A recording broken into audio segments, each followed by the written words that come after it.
Tugas orang tua memang harus maksimal ya, karena bicara amanah kita harus maksimal. Apakah boleh kita memukul anak kita, bertindak tegas kepada mereka? Nah, Rasul SAW mengatakan, muru auladakum bis shalah li sab'in. Suruh anak kalian mendirikan sholat ketika mereka umur 7 tahun. Itu disuruh sholat. Wadribuhum 'alaiha li 'ashrin. Pukul mereka kalau 10 tahun nggak sholat, dipukul. Namun ada proses pendidikan tanpa memukul yang cukup panjang. 3 tahun bayangin. Umur 8 tahun, 9, 10 tahun. Baru ketika 10 tahun dia itu nggak sholat, bukan cuma disuruh, dihukum. Namun hukuman itu tidak boleh mencederai, tidak boleh mematahkan tulang. Orang tua ketika memukul anaknya itu memukul dengan cinta dan kasih sayang, bukan dengan emosi. Ada cinta dia kepingin anaknya benar. Kemudian bicara memukul ini juga orang tua harus lihat. Lihat apa? Dia melihat karakter anaknya.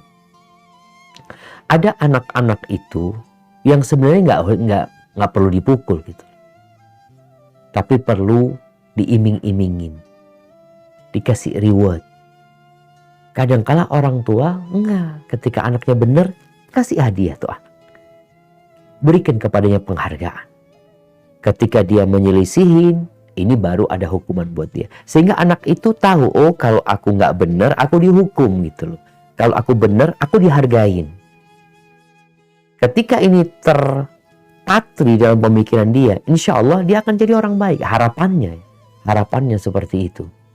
Kemudian orang tua, kalau anaknya nggak benar, jangan langsung marah sama anaknya. Apa yang dilakukan? Benerin hubunganmu sama Allah. Benerin. Karena boleh jadi anak itu jadi nggak benar karena hukuman dari Allah buat kita yang nggak benar. Maka engkau perbanyak istighfar.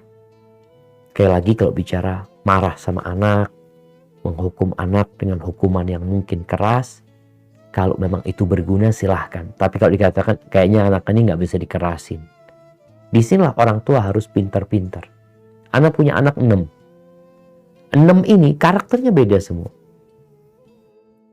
Ada yang 1 dipukul nggak nangis dia. Dia tahu dia salah. Ada 1 yang diteriakin, air matanya langsung rontok. Jadi nggak perlu dipukul gitu. Jadi kondisi itu yang harus kita pelajarin sehingga orang tua nggak salah gitu loh. Ada yang dipukul tambah jadi anaknya tambah nggak benar. Apa manfaatnya kita memukul dia kalau ternyata membuat dia tambah nggak benar? Jadi orang tua hendaklah pandai-pandai melihat hal itu dan semaksimal mungkin dia mendidik anaknya, sisanya serahkan sama Allah. Cerita yang tadi Fudail bin Iyad yang mengatakan, ya Allah aku udah maksimal, ya Allah aku serahkan kepada engkau, aku minta engkau yang mendidik dia ya Allah. Jadi benar-benar mentauhidkan Allah, bergantung dengan pencipta. Tidak bergantung dengan pemikirannya, dengan emosinya, dengan gayanya, dengan caranya, tapi bergantung sama Allah. Yang lain ini cuma sebab. Barakallahu fiik.